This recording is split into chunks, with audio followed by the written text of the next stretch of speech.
할렐루야. 예수 그리스도 이름으로 하나님 말씀 증거하겠습니다. 우리 다 같이 성경 말씀 누가복음 16장 1절부터 13절까지 말씀을 같이 보겠습니다. 누가복음 16장 1절에서 13절까지 말씀을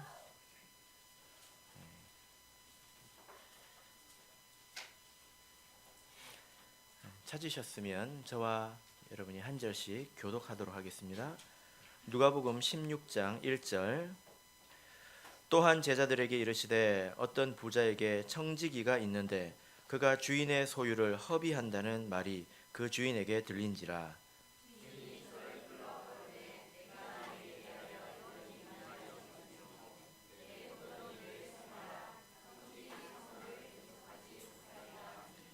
청지기가 속으로 이르되 주인이 내 직분을 빼앗으니 내가 무엇을 할꼬. 땅을 파자니 힘이 없고 빌어먹자니 부끄럽구나.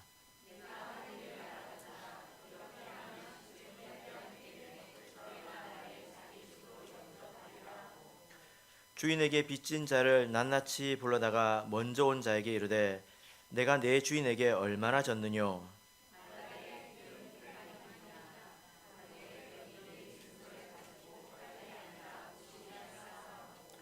또 다른 이에게 이르되 너는 얼마나 졌느뇨. 가로되 밀 100석이니이다. 이르되 여기 내 증서를 가지고 80이라 쓰라 하였는지라.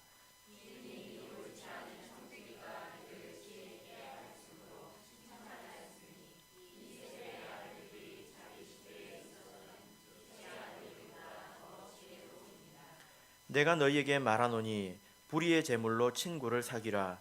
그리하면 없어질 때에 저희가 영원한 초소로 너희를 영접하리라.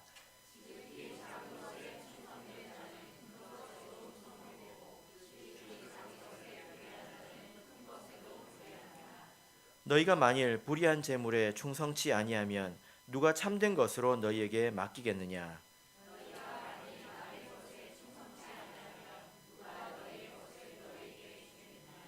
같이 읽겠습니다. 집 하인이 두 주인을 섬길 수 없나니 혹 이를 미워하고 저를 사랑하거나 혹 이를 중히 여기고 저를 경히 여길 것임이니라. 너희가 하나님과 재물을 겸하여 섬길 수 없느니라. 아멘.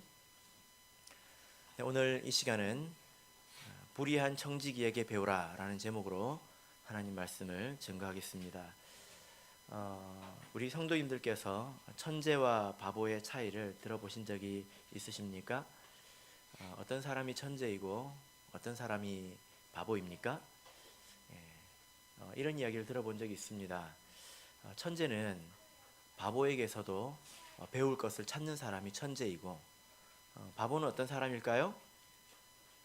옆에 천재를 두고도 배울 것을 찾지 못하는 사람이 바로 바보이다. 이런 이야기를 들었는데 참으로 그럴듯한 내용입니다. 이런 의미에서 우리는 천재적인 신도가 되어야 합니다. 천재적인 성도가 되어야 합니다. 무슨 말일까요? 우리가 이 믿음을 예수님과 그리고 예수님을 잘 믿는 성도들에게 또 배워야 되지만 그들에게서만 배울 것이 아니라 불의한 사람 그리고 예수님을 떠나간 사람에게도 배울 것이 있다면 또 배워야 한다는 것입니다. 오늘 말씀이 바로 이런 내용인데요. 그 내용이 이렇습니다. 어떤 부자에게 청지기가 있었습니다. 청지기는 어떤 사람입니까? 그 부자, 주인을 대신해서 집을 관리해주는 사람이지 않습니까? 그 주인의 재산부터 해서 모든 것을 다 관리해주는 사람을 청지기라고 합니다. 그런데 1절을 같이 한번 다시 보겠습니다. 1절. 이 청지기가 어떻게 일을 했을까요? 같이 읽겠습니다. 시작. 또한 제자들에게 이르시되 어떤 부자에게 청지기가 있는데 그가 주인의 소유를 허비한다는 말이 그 주인에게 들린지라. 어떤 일이 생겼습니까? 그 청지기가 주인의 소유를 맡아서 그것을 자기 것이 아니니까 대충 허비해 버렸다는 것입니다. 자기의 귀한 재물을 이렇게 허비하는 사람에게 자기 재산을 계속 맡길 수가 있겠습니까? 그 사람을 계속 믿을 수가 있겠습니까? 여러분 같으면 어떻게 하시겠습니까? 당장 잘라버리죠. 그죠? 2절을 보십시오. 2절을 다시 읽어보겠습니다. 시작. 주인이 저를 불러 가로되 내가 내게 대하여 들은 이 말이 어찌미뇨 내 보던 일을 세마라 청지기 사무를 계속하지 못하리라 하니. 이 주인은 아주 점잖은 사람인 것 같습니다. 누가 내 재물을 이렇게 허비했다면 화가 되게 날 법한데 그냥 이 분은 점잖게 뭐라고 합니까? 그만두라고 하죠. 그리고 세마라고 합니다. 이 말은 지금까지 한 일에 대해서 정산해서 이제 넘겨줄 준비를 하라는 거죠. 주인이 더 이상 너에게 청지기를 맡기지 않겠다 한 것입니다. 그럼 이 청지기는 졸지에 백수 신분이 되죠. 실업자 신세가 된다는 것입니다. 실업급여가 나왔는지는 모르겠지만 이 사람이 고민을 하기 시작하죠. 우리 성도님들께서도 이렇게 미래를 생각하는 마음이 있지 않습니까? 이 사람도 그렇습니다. 3절 4절을 읽겠습니다. 3절 4절 읽겠습니다. 시작. 청지기가 속으로 이르되 주인이 내 직분을 빼앗으니 내가 무엇을 할꼬 땅을 파자니 힘이 없고 빌어먹자니 부끄럽구나. 내가 할 일을 알았도다. 이렇게 하면 직분을 빼앗긴 후에 저희가 나를 자기 집으로 영접하리라 하고. 이 청지기가, 이 나쁜 청지기가 고민을 하기 시작했어요. 실업자 신세가 되면 어떻게 하지? 땅을 파먹자니 힘들어서 못하겠고 빌어먹자니 자존심이 상해서 못하겠고 어떻게 하지? 하고 생각을 했다는 것입니다. 그리고 머릿속에 전구가 하나 번쩍 들어왔습니다. 이렇게 하면 되는구나 하고 깨달았습니다. 어떻게 하기로 생각을 했을까요? 그게 5절부터 7절까지의 내용이죠. 5절만 읽어보겠습니다. 5절 6절만 읽어보겠습니다. 시작. 주인에게 빚진 자를 낱낱이 불러다가 먼저 온 자에게 이르되 내가 내 주인에게 얼마나 졌느뇨 말하되 기름 100마리니다 가로되 여기 내 증서를 가지고 빨리 앉아 50이라 쓰라 하고. 이 사람이 한 일이 무엇입니까? 주인에게 빚진 자를 어떻게 불렀어요? 낱낱이 불러가지고 자기 마음대로 인심을 쓰는 것입니다. 야, 너 얼마나 빚졌어? 저 기름 100마리인데요. 야, 빨리 앉아서 50이라고 써. 그러면 그 사람이 눈이 동그래지지 않겠습니까? 청지기가 뭐라고 그랬을까요? 괜찮아, 내가 책임질게. 벌써 이렇게 한 것입니다. 왜 이렇게 했을까요? 왜 이렇게 했을까요? 실직을 해서 나가면 그 사람들이 자기에게 빚진 게 있으니까 잘해주지 않겠습니까? 좀 도와주지 않겠습니까? 청지기가 머리를 그렇게 굴렸습니다. 그래서 주인의 허락 없이 자기 마음대로 인심을 그냥 할 수 있는 대로 최대한 써버렸다는 것입니다. 만약에 여러분이 그 주인이라면 기분이 어땠을 것 같습니까? 기분이 되게 나쁘죠? 그죠? 그 주인이 이걸 알았습니다. 이 사실을 알았습니다. 8절을 읽겠습니다. 이 주인이 어떻게 하였을까요? 8절 읽겠습니다. 시작. 주인이 이 옳지 않은 청지기가 이를 지혜 있게 하였으므로 칭찬하였으니 이 세대의 아들들이 자기 시대에 있어서는 빛의 아들들보다 더 지혜로움이니라. 이 주인이 그 청지기를 고발하거나 손해배상을 청구해도 시원치 않을 판에 뭐 했습니까? 칭찬했습니다. 여러분, 이게 앞뒤가 맞는 것 같아요? 안 맞는 것 같아요? 이상하죠? 여러분, 이 청지기가 행한 일은 옳지 않습니다. 이 청지기가 한 일이 잘한 일이라고 말할 수 있습니까? 그래서 이 청지기를 뭐라고 말하고 있어요? 옳지 않은 청지기라고 말하고 있지 않습니까? 옳지 않은 이란 말은 불의하다는 뜻입니다. 이 청지기는 불의합니다. 하나님을, 이 주인을 사랑하는 마음도 없고 그 주인의 소유를 아끼는 마음도 없습니다. 그래서 그 행위 자체를 칭찬한 건 아니에요. 그 불의함을 칭찬한 건 아니에요. 그래서 쫓아내버리지 않았습니까? 칭찬한 게 무엇입니까? 이 주인이 칭찬한 것이 그 일을 지혜 있게 했다는 것입니다. 어떤 것입니까 이게? 미래를 준비하는 지혜를 발휘한 것에 대해서 칭찬했다는 거예요. 실직자가 되면 그 이후에 무엇을 할지에 대해서 미래를 생각하고 예비한 것에 대해서 칭찬했다는 것입니다. 이 불의한 청지기는 누구를 가리킵니까? 저는 아닌데요. 여러분입니까? 누굴까요?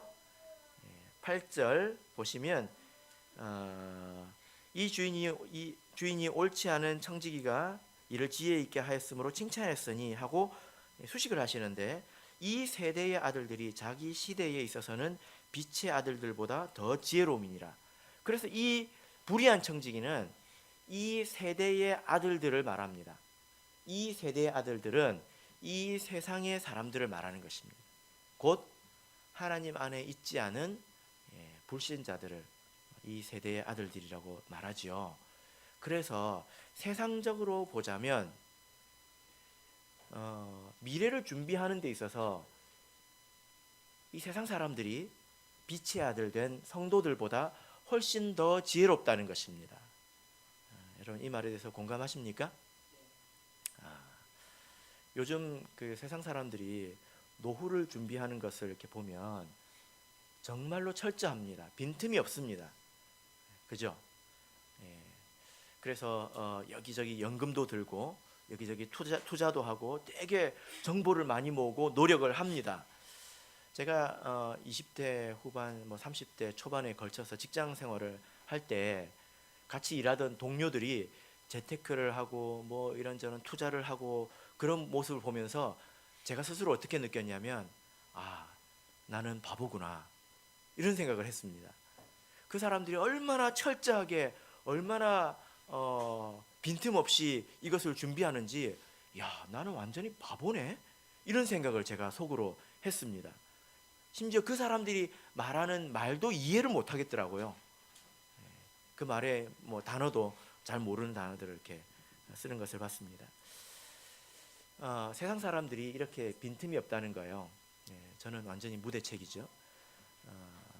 예수님께서 세상 사람들을 이렇게 보실 때에 남의 자식이지만, 내 자식이 아니라 남의 자식이지만, 저런 모습은 참 지혜롭다, 이렇게 생각을 하신 것입니다. 여러분들도 남의 자식을 보고 부러워하신 적이 있잖아요. 그죠? 그래서 내 자녀들도 저런 모습을 보고 좀 배우면 얼마나 좋을까 하고 생각하셨습니다. 그래서 너희들도 저걸 좀 보고 배워라 하고 예수님께서 교훈을 주시는 것인데, 그 답답함이 얼마나 컸으면 이렇게 불의한 청지기를 말도 안 되게 칭찬하시면서 우리에게 교훈을 주시려고 했다는 거예요. 그 칭찬할 거리가 아무리 크다 하더라도 사실 이 불의한 청지기는 나쁜 사람이지 않습니까? 그죠? 그런데 이 칭찬은 성도들 보고 배우라고 이렇게 일부러 칭찬하신 것입니다. 여러분의 노후 준비는 잘 되어가고 계십니까? 노후 준비가 아니라 이미 노후가 되신 분들은 어떻게 잘 지내고 계십니까? 노후가 되어서 이제 늙어서 가장 필요한 게 뭡니까? 제가 그 인터넷에 이렇게 조사를 해보니까 퇴직한 그 사람에게 필요한 것 5가지를 이렇게 선별을 했는데, 남자와 여자로 이렇게 나누어서 적었더라고요. 퇴직한 여자에게 필요한 것 5가지. 1번이 뭘까요? 돈이래요. 1번이 돈. 2번 취미. 그래서 그 늙어서 할 수 있는 것을 이렇게 취미를 좀 만들어 둬야 됩니다. 3번이 뭘까요? 강아지래요. 강아지. 말 잘 듣는 강아지. 그 다음에 4번이 친구. 5번이 딸이랍니다. 퇴직한 남자에게 필요한 것 5가지. 1번이 뭘까요? 아내. 2번 부인. 3번 마눌님. 4번 엮였네. 5번 각시. 예, 뭐 이제 우스갯소리인데 이렇게 적고 보니까 여자에게 필요한 거 5가지에 강아지는 들어가는데 남편은 안 들어가더라고요. 예, 그래서 지금부터 말을 잘 들어야 될 것 같습니다. 강아지처럼 말을 잘 들어야 될 것 같습니다. 예, 여기 계신 형제분들은 강아지처럼 말을 잘 들으시기 바랍니다. 우리가 오해하지 말아야 하는데 오늘 말씀을 자세히 읽어야 합니다. 정확하게 읽어야 합니다. 이 불신자들이 어디에서 지혜로운가에 대해서 예수님께서 말씀하셨는데 8절을 다시 한번 읽어볼까요? 8절 읽겠습니다. 시작. 주인이 이 옳지 않은 청지기가 이를 지혜 있게 하였으므로 칭찬하였으니 이 세대의 아들들이 자기 시대에 있어서는 빛의 아들들보다 더 지혜로움이니라. 이 세대의 아들들이 어디에서 지혜롭습니까? 자기 시대에 있어서는 그렇다는 거예요. 그러니까 이 세상에 있어서는 그렇다는 것입니다. 그러니까 이 세상에 있어서 미래, 우리 사람이 늙었을 때를 준비하는 것은 불신자들이 훨씬 더 뛰어나다는 것입니다. 그러므로 자녀들에게, 성도들에게 권면하신 것은 무엇입니까? 야, 너희들도 저거 좀 보고 따라해라, 이것입니까? 아니에요. 그걸 보고 따라하라고 하지 않았습니다. 9절을 읽겠습니다. 9절 같이 읽겠습니다. 시작. 내가 너희에게 말하노니 불의의 제물로 친구를 사귀라. 그리하면 없어질 때에 저희가 영원한 처소로 너희를 영접하리라. 예. 세상의 이 아들들은 자기 시대에 있어서는 지혜로운데 나는 너희에게 말하노니, 성도들에게 말합니다. 성도들은 어디에 있어서 지혜로워야 된다는 것입니까?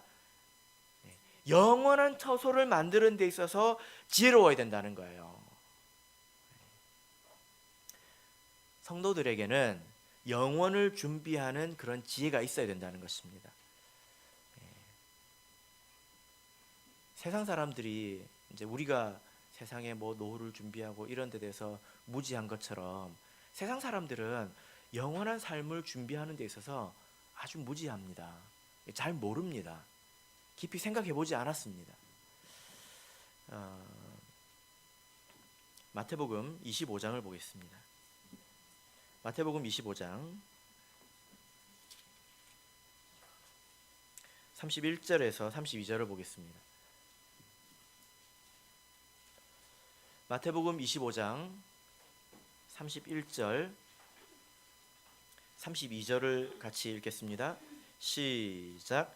인자가 자기 영광으로 모든 천사와 함께 올 때에 자기 영광의 보좌에 앉으리니 모든 민족을 그 앞에 모으고 각각 분별하기를 목자가 양과 염소를 분별하는 것 같이 하여. 예수님께서 이 땅에 이제 다시 재림하실 때에 이 세상은 끝나게 되지요. 그때 이 세상을 살았던 모든 사람들이 그 앞에 모이게 됩니다. 심지어 죽은 사람들도 부활하여서 그 앞에 모이게 되죠. 그러면 이 예수님께서 그 사람들을 두 때로 나누게 됩니다. 오른쪽과 왼쪽으로 다 나누게 되지요. 그래서 어떤 일을 행하십니까? 46절을 보겠습니다. 46절 읽겠습니다. 시작. 저희는 영벌에 의인들은 영생에 들어가리라 하시니라. 그래서 한 무리들은 영벌에, 곧 지옥에 들어가게 하시고 또 한 무리들은 천국에 들어가게 하신다는 것입니다. 그러니까 예수님께서 이 땅에 오셨을 때는 이 세상에 그 누구도 예외 없이 다 모이게 됩니다. 그리고 그 둘을 가운데 없이 오른쪽과 왼쪽으로 나누시고 이 둘을 전혀 다른 두 곳으로 나눠서 모두 보내게 됩니다. 그런데 이 두 곳에 공통점이 있어요. 그게 무엇입니까? 이 두 부류들이 가는 곳이 전혀 다른 곳이지 않습니까? 그런데 공통점이 있어요. 뭡니까? 영원하다는 것입니다. 그러니까 이게 무슨 말이냐면 벌은 영원한 벌이고 또 생명도 영원한 생명이에요. 무슨 말이냐면 우리가 원하든 원치 않든 우리는 영원히 살게 되어 있다는 것입니다. 내 육체는 흙으로 돌아가지만 내 영혼이 소멸되는 것은 아니지 않습니까? 그때가 되면 우리가 다 부활해서 내가 원하든 원치 않든 영원히 살게 된다는 거예요. 이 세상의 모든 사람들이 나는 그만 살고 싶어, 나는 이제 그냥 사라질래 해서 사라질 수 있는 것이 아니라는 것입니다. 무조건 영원히 살게 됩니다. 그러나 이 오른쪽에 있는 무리와 왼쪽에 있는 무리의 그 영원한 삶의 그 질은 굉장히 다르지요. 그죠? 예, 아주 다릅니다.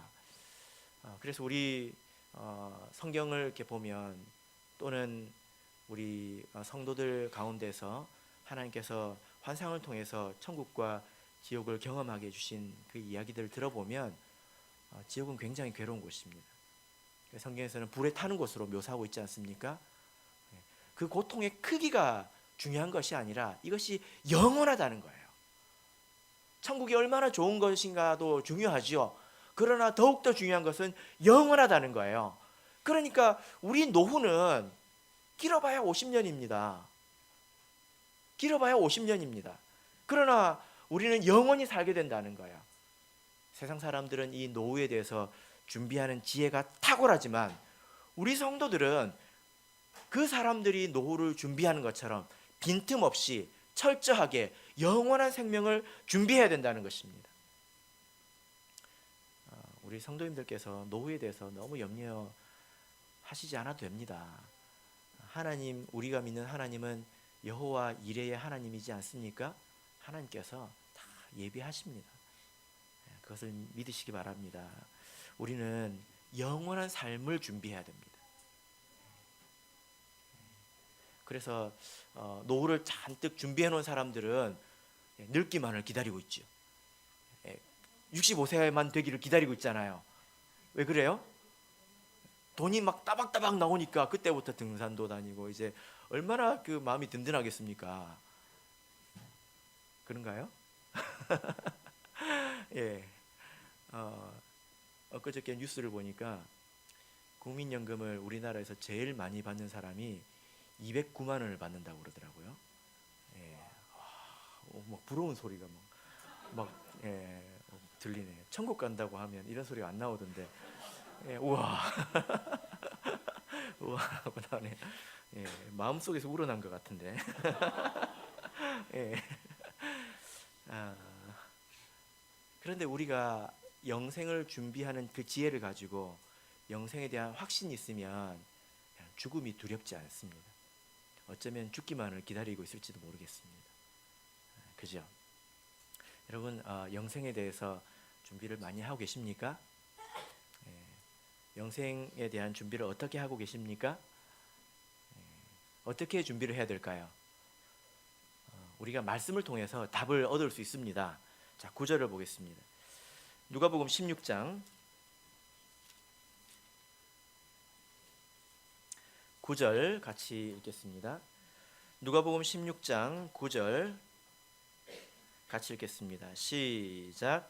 내가 너희에게 말하노니 불의의 제물로 친구를 사귀라. 그리하면 없어질 때에 저희가 영원한 처소로 너희를 영접하리라. 예, 여기 답이 있어요. 어떻게 하면 됩니까? 불의의 제물로 친구를 사귀라. 이렇게 하면 됩니다. 친구를 사귀라는 거예요. 어떤 친구를 사귀어야 합니까? 영원한 곳에서 나를 영접해줄, 나를 받아줄 그런 친구들을 만들어 놓으라는 것입니다. 누가 이 친구일까요? 우리가 먼저 그것을 생각해보고 그 다음에 어떻게 이 친구를 만드는지 생각을 해보겠습니다. 누가 이 친구입니까? 누가 우리를 받아줍니까? 요한복음 14장 3절을 보겠습니다.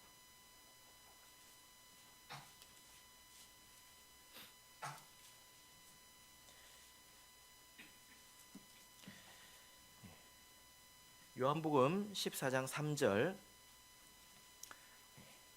같이 읽겠습니다. 시작. 가서 너희를 위하여 처소를 예비하면 내가 다시 와서 너희를 내게로 영접하여 나 있는 곳에 너희도 있게 하리라. 예. 누가복음 16장 9절에서 불의의 제물로 친구를 사귀라 할 때 이 말씀은 친구들을 사귀라는 것입니다. 예. 여러 친구들이 있다는 거예요. 그 중에 첫 번째 친구는 바로 예수님입니다. 그래서 예수님께서 천국을 예배하시고 우리 성도들을 맞으러 다시 오셔서 우리 성도들을 영접하신다고 그렇게 말씀하고 있지 않습니까? 그래서 중요한 것은 우리가 영원한 삶을 살려면 이 땅에 있는 동안에 예수님하고 친해져야 됩니다. 그리고 또 무엇이 우리를 영접합니까? 하늘에는 우리의 처소가 있습니다. 그래서 우리의 보화를 하늘에 쌓으면 하늘에는 우리 집이 생기게 되겠죠. 그 집이 나를 받아줍니다. 그러나 우리가 예수님과 친밀해지지도 않고 하늘에 보화를 쌓지도 않고 그러면 예수님이 우리를 영접도 안 해주시고 천국에 가도 있을 곳도 없죠. 그러니까 갈 수가 없는 것입니다. 여러분 어떻게 하면 예수님과 친해질 수 있습니까?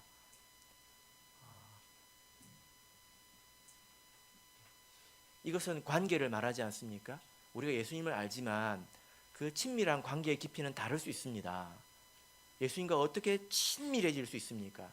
여러분들에게도 친구가 있을 텐데 그 친구와 관계의 깊이는 다 다르지 않습니까?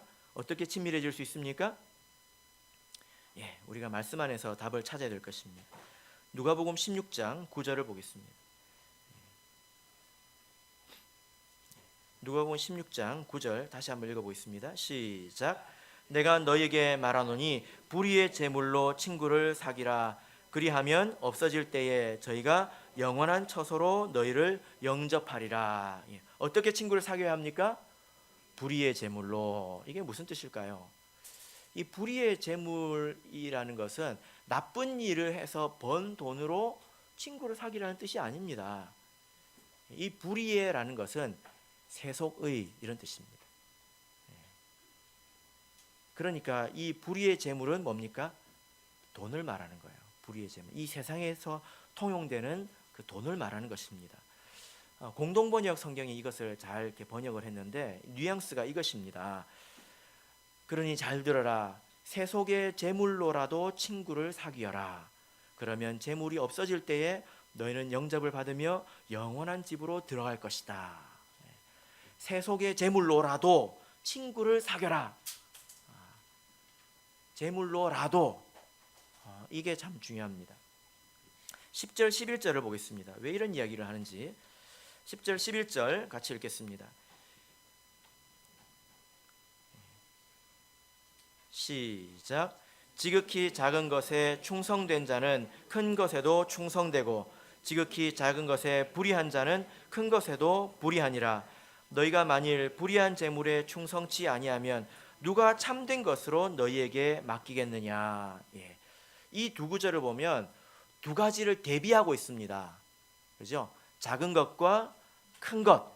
그럼 여러분 작은 것에 충성하는 것은 뭘 말합니까? 설거지입니까? 청소기 돌리는 겁니까? 아니에요. 이것은 11절과 대칭이 되는 것입니다. 11절에서는 뭐라고 말하고 있습니까? 불의한 재물에 충성하는 것과 참된 것에 충성하는 것을 대비하고 있습니다. 여기 불의한 재물에 충성한다는 것은 불의한 재물을 얻기 위해서 막 애쓰는 나쁜 짓을 하는 것을 말하는 게 아니라 불의한 재물을 얻기 위해서 이 세속의 돈을 얻기 위해서 애쓰는 게 아니라 그 세속의 재물로 충성하는 것을 말합니다. 이해되시죠? 그래서 11절은 만일 세속의 재물로 충성하지 않으면 누가 참된 것을 하나님에게 속한 것을 그 사람한테 맡기겠느냐 이거예요. 자, 그러면 지극히 작은 것은 무엇입니까?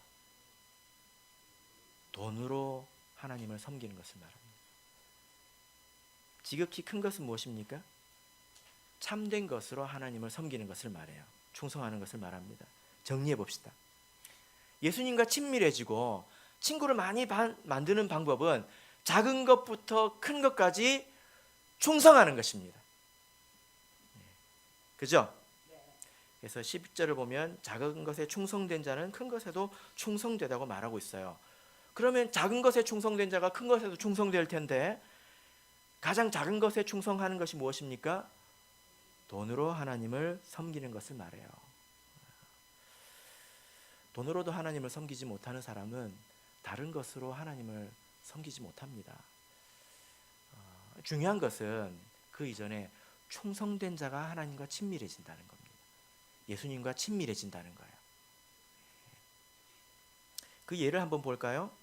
여러분, 하나님과 친밀해지면 어디까지 친밀해질 수 있을 것 같습니까? 어떻게 친밀해질 수 있을 것 같습니까? 민수기 12장을 보겠습니다.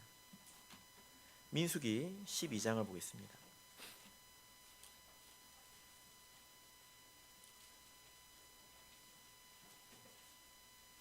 민수기 12장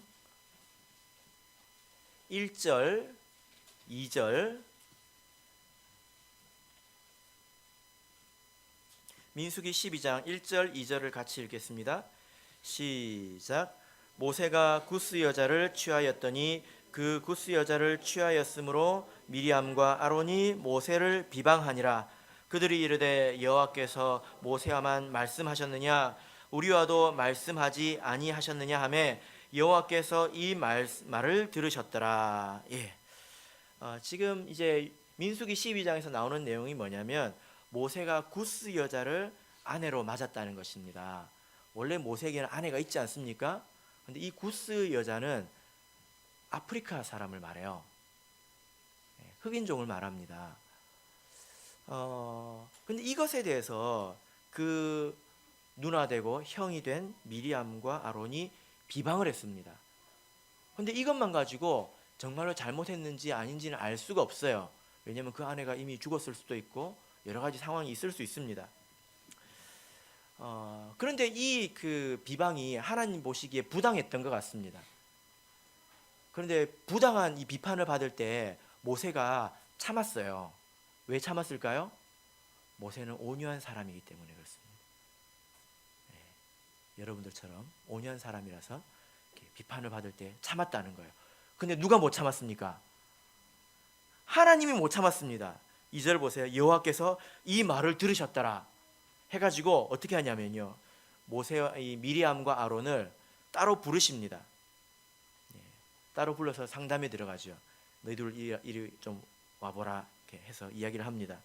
그래서 이 미리암과 아론에게 뭐라고 말씀하실까요? 6절부터 9절을 보겠습니다.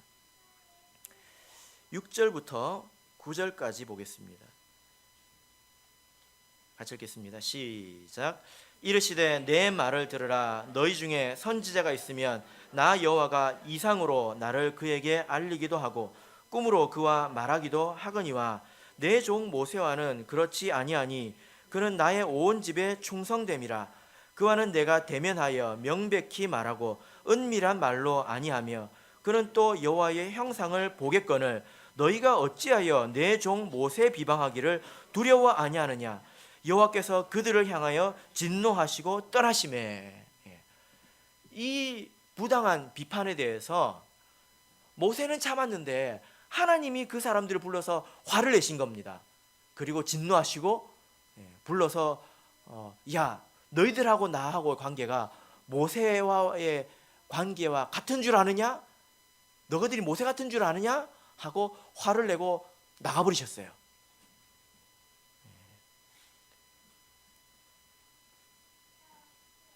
그래서 이 두 사람들이 병에 걸리게 되죠. 관계가 다르다는 것입니다.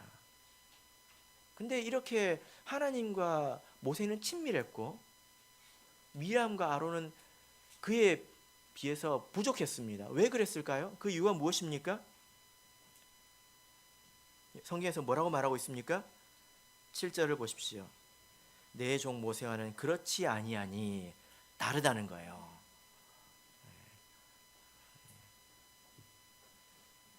만약에 여러분들도 하나님을 사랑하실 텐데 하나님이 여러분에게 다른 사람과 나와의 관계가 너보다 더 깊다 이렇게 말하면 질투나겠죠. 근데 그 이유가 있습니다. 여기서 뭐라고 말하고 있습니까?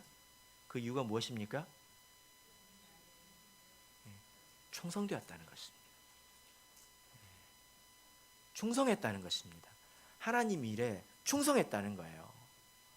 다른 선지자들은 죽지 않기 위해서, 자기가 살기 위해서 그렇게 하나님을 섬겼다면, 이 모세는 하나님의 뜻을 알고 그리고 하나님을 위하여서 최선을 다했다는 것입니다. 충성되었다는 거예요.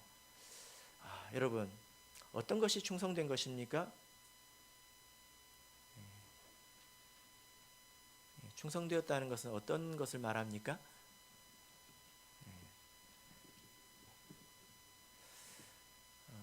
이 충성되다라는 말은요, 참 재밌는 말인데, 원문으로 보면 믿는 자라는 단어가 있지 않겠습니까? 믿는 사람. 이 단어하고 충성된 자하고 단어가 똑같습니다. 무슨 말이냐면, 믿는 사람은 믿음직한 사람이에요. 하나님을 믿는 사람은 하나님을 믿을 뿐만이 아니라 하나님에게 믿음도 준다는 것입니다. 그래서 하나님이 그 사람을 보실 때 믿음직합니다. 그런 사람을 충성되다고 합니다. 믿음직하게 믿음을 주려면 내가 어떤 일에, 맡겨진 일에 충성을 해야 되지 않겠습니까? 그래서 그 사람을 믿음직하다고 하는 거예요. 그래서 여기서 충성됐다, 충성했다라는 것은 하나님 보시기에 믿음직하다라는 것입니다. 한번 생각해 보십시오. 충성이라는 것은 단순히 이렇게 열심히 한다, 이것만 가지고는 설명이 불가능합니다. 이것은 하나님 보시기에 믿음이 간다는 거예요. 저도 그런 생각을 할 때가 있는데, 이제 어떤 자매님이 있습니다. 근데 그분은 참 믿음직합니다. 어떤 일을 맡기면 반드시 합니다. 그런 경험이 쌓이다 보니까 만약에 일을 못했다면 이유를 듣지 않아도 괜찮아요. 아마 그만한 이유가 있었을 것이다 하고 납득이 됩니다. 그래서 믿음이 가죠. 그런 사람을 뭐라고 합니까? 충성되다고 하는 거예요. 그래서 자기 자신에 대해서 나는 충성된 사람인가, 하나님에 대해서 내가 믿음을 주는가, 하나님을 믿을 뿐만이 아니라 이제 저 사람은 어디다 갖다 놔도 그 역할은 충실히 한다, 그래서 내가 보지 않아도 된다 라고 할 정도로 믿음을 주는가, 우리가 스스로 생각해 봐야 된다는 것입니다. 그래서 원문으로 보자면 믿는 자는 충성된 자입니다. 똑같은 말이에요. 하나님을 믿는 자는 충성된 자이어야 합니다. 우리가 하나님께서 나에게 주신 각양 은사로 봉사를 할 때에는 충성되게 해야 합니다. 충성되다는 말의 반대말이 뭡니까? 사전에 있는 건 아니고 우리가 그냥 생각해 보자는 겁니다. 충성된 거의 반대말은 불충성된 겁니까? 그렇게 해도 되겠죠. 뭐가 충성되지 않은 것입니까? 게으르고, 그리고 사무적인 것입니다. 사무적이라는 말이 무슨 말입니까? 모든 공무원들이 다 그런 건 아니지만 공무원처럼 일하는 거예요. 어떻게 일하는 것입니까? 안 잘릴 정도로, 욕 안 얻어먹을 정도로 일을 하는 것입니다. 내 마음을 쏟아서 일을 하는 것이 아니라 욕을 안 얻어먹을 정도로 일을 하는 것을 말합니다. 형식만 갖추는 걸 말해요. 내 마음을 쏟아붓지 않습니다. 그렇게 일하면 하나님에게 믿음을 주지 못합니다. 그럼 하나님과 친밀해질 수가 없어요. 하나님의 모든 관심은 교회에 있고 또 사람을 구원하는 데 있습니다. 그런 일에 대해서 내가 형식적으로 하면 하나님과 소통이 되겠습니까? 될 리가 없죠. 내가 건성으로 하나님을 섬기고 대충대충 하나님을 섬기면 그 누구도 하나님과 친밀해질 수가 없습니다. 포기해야 합니다. 우리 뭐 청주교회를 비롯해서 또 우리 참예수교회는 충성스러운 사람들이 정말 많습니다. 어떤 한 그 청년은 이제 신앙생활을 시작한 지 얼마 안 돼서 찬양 예배를 맡겼어요. 찬양 예배를 맡겼습니다. 그런데 세상에 있는 그 남자들이 그렇잖아요. 언제 콩나물을 받겠습니까? 중학교 다닐 때 받겠죠. 예. 세상에 있는 그 가수들이 노래 부르는 걸 듣고 익혀가지고 노래방 가서 부르지 않겠습니까? 근데 교회 와가지고 이거 콩나물을 보고 노래를 부르려고 하니까 되게 힘들잖아요. 또 알지도 못하는 곡이고. 근데 이제 몇 곡을 띄엄띄엄 알아가지고 이제 불렀는데 찬양을 인도하는 건 또 다른 문제 아닙니까? 근데 이것을 이렇게 맡겼을 때 이 형제가 월차를 냈습니다. 찬양 인도를 하려고. 아, 목자님, 저 찬양 아직 잘 몰라요. 좀 바꿔주세요. 하면 되는 일이지 않습니까? 아마 대부분 그렇게 할 것입니다. 근데 그 청년은 그렇게 하지 않았어요. 그리고 사모님한테 부탁을 했습니다. 그래가지고 하루 종일 찬송을 배우고 이제 그래서 찬양 인도를 했던 모습이 기억이 납니다. 내가 지금 성직자로서 또 교회 임원으로서 교회 여러 직분을 맡은 사람으로서 교사로서 또 하나님 은사를 맡은 성도로서 각자의 자리에서 섬길 텐데 나는 이와 같이 섬기고 있습니까? 하나님이 잊어버려도 되겠다 하는 마음으로 우리를 바라보실까요? 어떤 그 자매님이 계신데 그 교회에서는 매주 수요일에 신방 전도팀 모임을 합니다. 그럼 어떻게 합니까? 수요일에 와가지고 회의를 해서 신방을 가지 않습니까? 근데 그분은 그렇게 하지 않았어요. 신방을 다 혼자 해가지고 수요일 날 와요. 그래서 결과를 이야기해 줍니다. 그리고 그때 가서 이제 본 사람들을 데리고 옵니다. 왜냐하면 제가 신방을 다니면 하루에 한두 사람 만나기 힘듭니다. 근데 제가 교회에 있으면 이 사람이 이 사람 데려오고 저 사람이 저 사람 데려오고 해서 여러 사람을 만날 수 있거든요. 그래서 일주일에 몇 명씩 만났습니다. 그리고 자기는 또 다른 곳으로 가지요. 그분이 그렇게 수요일만 일한 것이 아니라 매일매일 그렇게 일했습니다. 우리 그 자매님들은 갱년기라는 게 있잖아요. 뭐 더웠다 추웠다 한다면서요. 근데 그분이 나중에 뭐라고 이야기를 하냐면 하나님을 섬기는데 너무 바빠서 아픈 것도 잊어버렸다는 거예요. 우리 참예수교에 이렇게 충성된 일꾼들이 있습니다.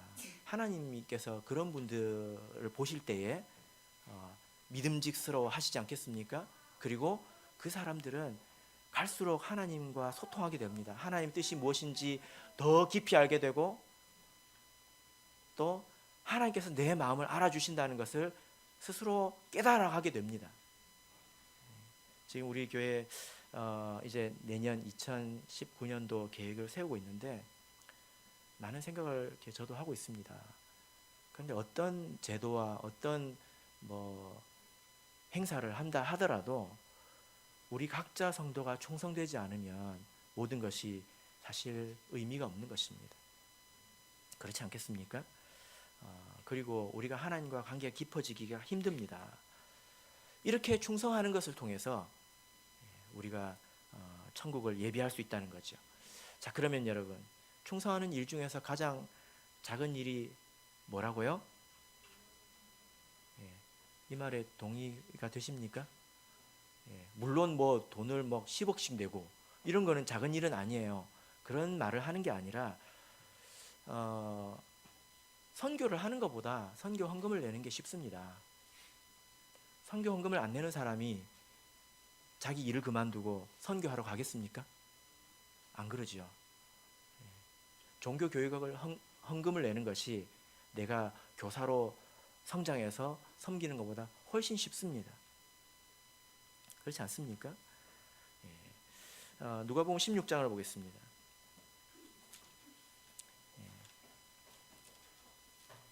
이것은 충성하는 사람들이 극복해야 될 것이 있다는 것을 말하는 거예요. 13절을 보겠습니다. 13절 읽겠습니다. 시작. 집 하인이 두 주인을 섬길 수 없나니 혹 이를 미워하고 저를 사랑하거나 혹 이를 중히 여기고 저를 경히 여길 것임이니라. 너희가 하나님과 재물을 겸하여 섬길 수 없느니라. 이게 무슨 말이냐면 우리가 하나님 앞에 충성하려면 섬기려면 돈을 사랑하는 마음을 극복해야 된다는 것입니다. 교회에 건축 헌금할 때 수천만 원을 내고 거금을 내는 것은 작은 일이 아니에요. 그건 별도의 일입니다. 그런데 우리가 하나님을 섬기려면 이제 소소한 비용들이 들어가지 않습니까? 그런 작은 비용이 들어가는 것을 아끼는 사람들은 충성을 시작도 못합니다. 그래서 돈과 하나님을 겸하여 섬길 수 없다고 말하는 거예요. 14절을 보십시오. 14절. 바리새인들은 돈을 좋아하는 자라 이 모든 것을 듣고 비웃거늘. 누가 예수님을 비웃었습니까? 바리새인이죠. 왜 비웃었습니까? 돈을 사랑했기 때문입니다. 그래서 그들은 예수님께 참된 충성에 대해서 시작도 못한 거예요. 그러므로 우리가 하나님 앞에 충성하려면 돈 계산하는 것을 멈춰야 합니다. 그리고 돈이 없어서 뭐 하나님께 돈으로 섬기지 못하는 것은 괜찮아요. 그건 아무 문제도 아닙니다. 여기서 지극히 작은 것이라고 하지 않았습니까? 그러면 내가 큰 것으로 섬기면 됩니다.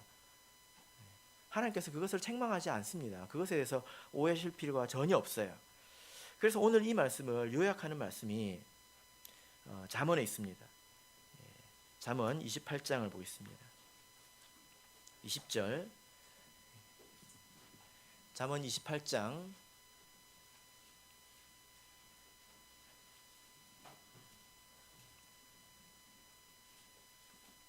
20절 같이 읽겠습니다.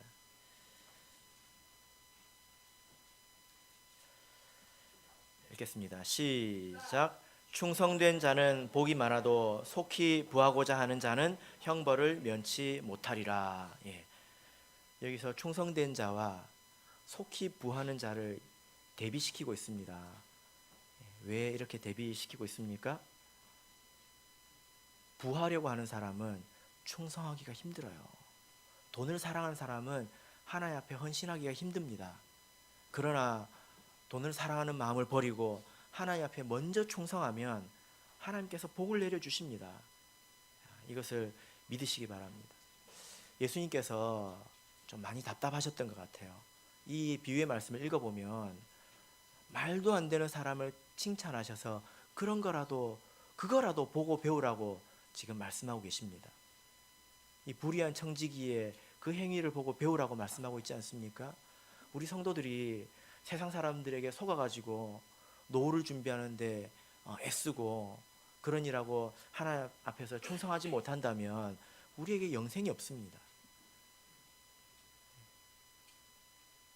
내가 65세가 되기를 기다리는 마음이 든다면 그 사람은 충실하게 노후를 준비한 사람이에요. 그죠?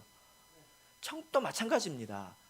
어떤 사람이 천국에 대해서 확신을 가지게 됩니까? 스스로 준비했다는 사람이에요. 그것을 자기가 알고 하나님이 아는 것입니다. 그런 사람들은 마음에 염려가 없습니다. 죽음에 대해서 염려가 없습니다. 그러므로 각자 맡은 자리에서 충성하시길 바랍니다. 최선을 다해서 하나님을 섬기고 충성하실 때에 하나님께서 여러분들을 믿음직스럽게 여기실 것입니다. 그때 우리에게 복이 있겠죠? 이런 복을 누리시는 저와 여러분이 되시기를 예수 그리스도 이름으로 축복합니다. 다 같이 찬송하겠습니다.